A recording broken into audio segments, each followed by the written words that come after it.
નિગમના મુસાફરોમાં જે આપણા અમુક જે બે રૂટ હતા અમદાવાદ ભાવનગર અને અમદાવાદ સુરત, એ પહેલાં આપણે અમદાવાદ ભાવનગર અને અમદાવાદ સુરત જે દૈનિક રૂટ નક્કી કરેલા હતા તે પ્રમાણે સંચાલન કરવામાં આવતું હતું.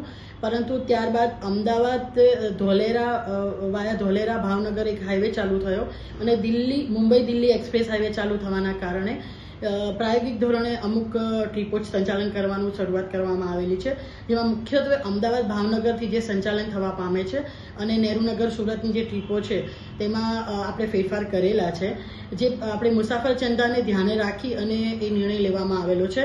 જેના કારણે જે પહેલાં સમય થતો હતો એને ઘટાડીને આપણે 60 મિનિટથી લઈને 90 મિનિટ સુધીનો બચત થવા પામશે મુસાફર જનતાને, જેમાં સુરત ભાવનગર રૂટ પર આશરે 1 કલાક જેવો સમયનો બચત થાય છે. અને જે ટ્રાફિક રહેવા પામતો હતો જે ભરૂચ અંકલેશ્વરનો, એ ટ્રાફિકનો આપણે બાદ કરતાં ડાયરેક્ટ થવાના કારણે એનું સંચાલન ઘટી અને 4 થી 4.5 કલાક થવા પામશે અને અમદાવાદ ધોલેરા ભાવનગરમાં 1 કલાકનો સમયનો ફેર પાડવામાં આવે છે. અમદાવાદથી ભાવનગરનું આપણે જૂના રૂટનું ભાડું હતું 351 રૂપિયા હતું અને જે નવા હાઈવે તૈયાર થવાના કારણે અંતર ઘટવાના કારણે એસટીનું ભાડું 337 રૂપિયા થવા પામે છે, જેથી અમદાવાદ ભાવનગર વોલ્વોમાં 14 રૂપિયાનો ઘટાડો થવા પામે છે.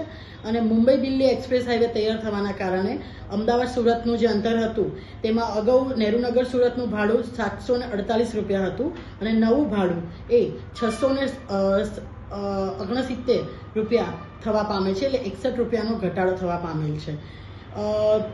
અમદાવાદ સુરતમાં દૈનિક 12,000થી વધુ મુસાફરોને આ બાબતનો લાભ મળવાની શક્યતાઓ છે.